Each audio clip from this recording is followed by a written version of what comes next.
We are here to serve the people in the audience, the person in that chair. My job is to make them look better than they do, right? And if I'm a speaker on stage, my job is to make you better than you were before you walked in here.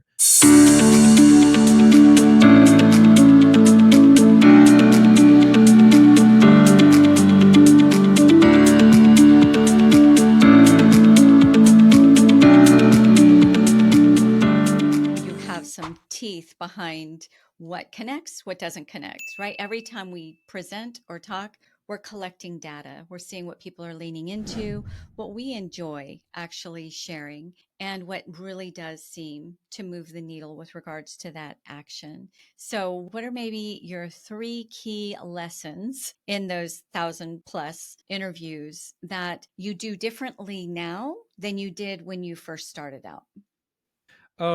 The first and foremost tip is to find the way to connect with that person. Each person is different. You have over talkers, you have under talkers, you have people that are a little silly, you have war veterans, right? I don't know who you might be interviewing or talking to, but this is the same for speakers with an audience of 500 people or 5 people. You have a persona in the audience. So understanding what opens them up, because we have to get this. We can't have this. Someone's arms crossed and they're, metaphorically or literally, and they're just not open. To get the goods out of somebody, everybody has a crust, right? An outer shell. And some people, looking at you, baby boomers, it's really hard to penetrate that crust, but you just got to pick away at it. And when you do, all the gooey emotional stuff comes pouring out, and that is where the gold is, my friend. So you have to go through that process, no matter who your audience is how do I get to the gold? How do I get them to open up and be vulnerable, right? So finding what makes them connect. Sometimes you got to ramp up the comedy a little bit, tell a little joke or so. Levity goes a long way. So that's the first thing, is finding the point of connection. Oh, are they a military person, which we've already mentioned? Cool. Let's talk that kind of language. I'm from the South. Whenever I meet someone from the South, that's an easy one. I'm like, oh, where are you from? You're from Georgia. I'm from North Carolina. Oh my gosh, we're practically family. I'm Italian too, right? Oh my gosh, what's your favorite dish? I mean, so you're right. You got to find the point of empathy. Quick side note. I'm sorry. But one of my students, I guess we'll call them, we call them story guides or professional storytellers, but I'm training them. And one of them was asking, like, she's younger, and she's like, well, if I haven't had that experience, how do I do what you've done? I was telling somebody because I lived in New York for a little while and they were from New York. I'm like, oh, I lived in Queens for a little while because I found a little point of connection. And her question was specifically about that, but also in the bigger macro issue, like, if I don't have those life experiences, how do I find the ways to connect? And I told her, I was like, I didn't know she was going to say she was from Queens. You just have to look for the opportunities of connection, right? That one just got dealt to me, but I've gotten really good at understanding, like, oh, that person's an athlete. I grew up an athlete. You got to find those points of connection that start to disarm them. Everybody comes in armed up. Even at a speech at a conference, I want to get to lunch. Who is this guy? What does he have to say? I don't care about this. I just am doing this because my boss sent me. We all come in armored up, and your job as the storyteller is to disarm them. 2, I would say you have to be comfortable and flexible. You're the professional here. So they may take you somewhere that you don't necessarily want to go, and you got to be able to ride that for a little while and be flexible. You also have to be in control of that as a moderator and bring them back if it kind of gets out of hand. You're not sure where things were going to go if you're on stage, it's live.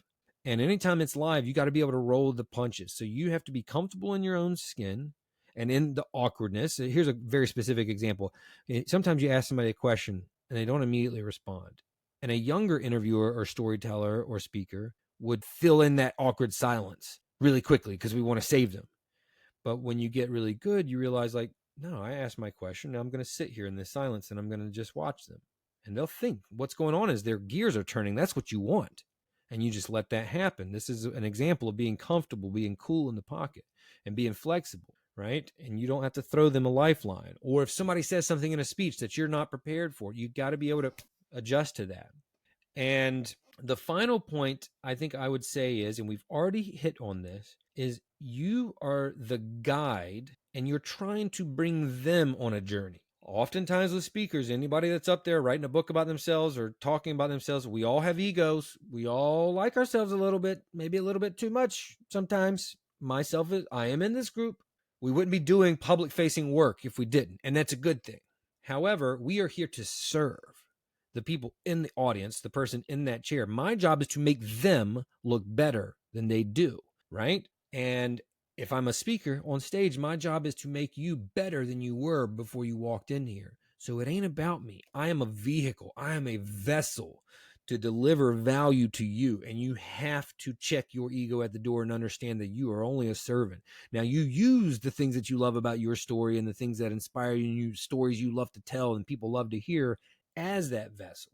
So that's your job. And you're not doing it effectively unless you're impacting the person opposite of you. It's a dance, and you're here. You ever watch Dancing with the Stars?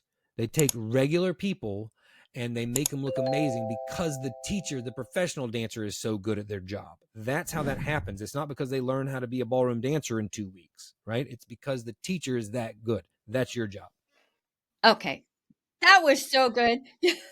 This was the price. This was like so worth the high cost of the time, right? When somebody spends their precious unrenewable resource, their time with us, we want to deliver big, and you just did that. There it is, right? In one beautiful golden bow. So one action. So you're talking not just to talk. You're talking to evoke an action. What do you want to inspire in them? Number one.